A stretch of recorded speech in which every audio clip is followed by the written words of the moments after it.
I am Betty Filsell. I was born in London on November the 16th in 1922. I'm a real Cockney because I was born under Margot Bells.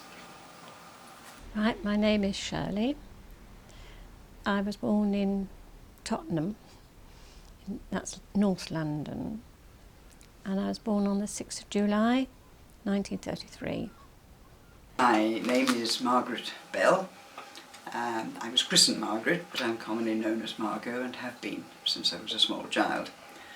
I was born in Banbridge, County Down, Northern Ireland, and lived there until I was 8 years old. I was nearly 18 when I left school, and that was in 1939. By then, the war had started. I remember with my brother and I once, we sat in deck chairs in the garden and watched a dog fight. I suppose we were quite stupid really sitting in the garden, but it was so fascinating to watch. This particular night I just couldn't stay in the shelter any longer. I got up and to my amazement I saw a plane, which I thought was a plane going over, but on the back of it, there were flames coming out the back. And I went back and said to my parents, "You'll never believe this. I've seen a plane going over with the flames coming out the back." They realised later it wasn't a plane, it was the first rockets coming over, going into London. In those days, it was an awful thing to say, but when the engine stopped on these rockets, you knew how many seconds you could count before it fell. And if it cut out above you, you knew you were quite safe because it would go on and unfortunately fall on some other unfortunate person. In the war, it wasn't all doom and gloom. When the Americans came into the war, London was swamped with Americans, and I'm afraid we girls used to say, well, we'll have to have an American friend because it was the only way you could get nylon cigarettes and chocolate. During the war, my cousin and her parents lived in Pettswood in Kent, and my grandmother took me down there to have a holiday with them. Anne and I were playing in the garden, and suddenly these German planes came over and started shooting. And Anne and I managed to get in the house, but they shot the chickens. I've never been so frightened in all my life. Our life in South Africa was very, very different from the lives of children in Britain. My sister and I had made up stories about this German spy. Well, we used to see sort of flashing lights and things on one of the top flats, and it actually turned out that he was sending messages out to sea. I'm sure we made more of it than it than it actually was.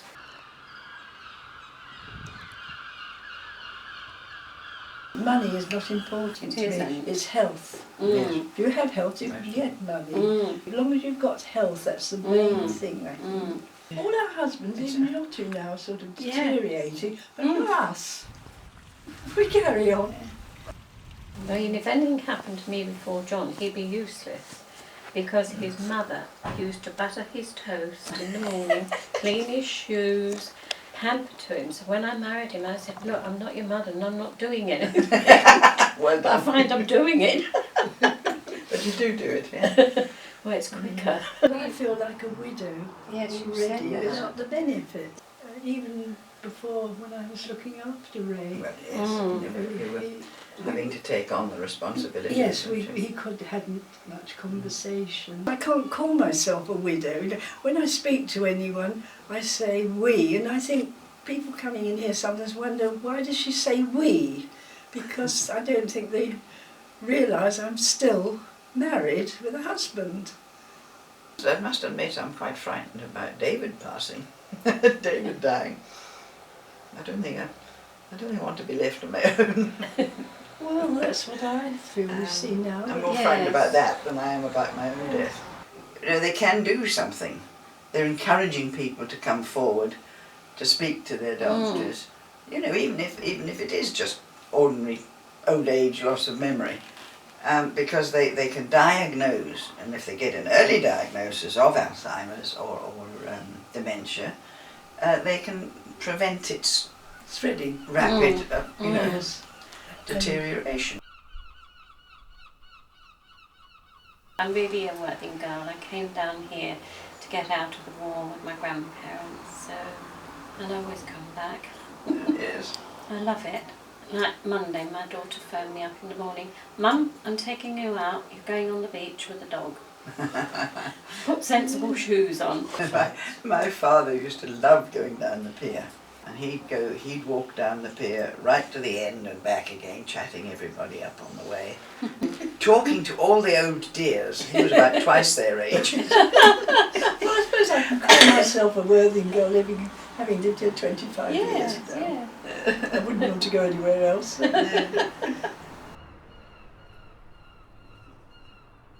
70 then was really terribly, terribly old to think of being 70. Well, here I am, 82, and don't feel 70. And you don't feel any different inside. That's a funny thing. Wait till you get there and see. I mean, inside you're still just a kid, really, and your mind goes on thinking as it did when you were a child. But so yes, I mean, old age is very different from what I expected it to be. I don't know, I thought I'd be an old lady not doing things and, and sort of just sitting and staring at the television, but I'm not. I'm knitting away at baby's clothes and and I go out every day for a walk and I do lots of things. I'm not going to get old.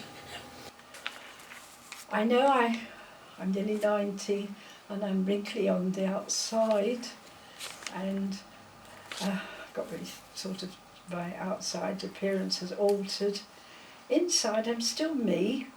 I'm still the happy person I've always been, bubbly person I've always been. I haven't changed inside. And I don't think that people really realise this, that though you're old, you're still as you have always been, and some days, like today when I'm being filmed, I feel so young and bright. Inside I feel all sort of wonderful feeling. I'm going to put much in these.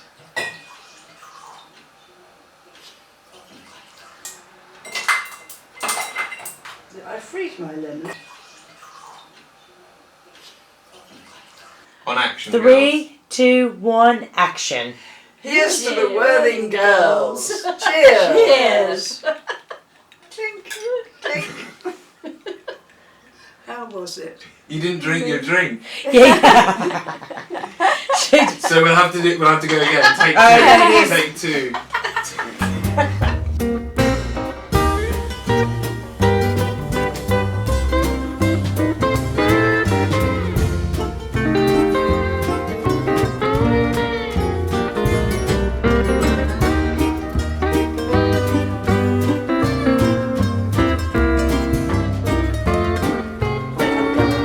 Let me shirt this time. Could you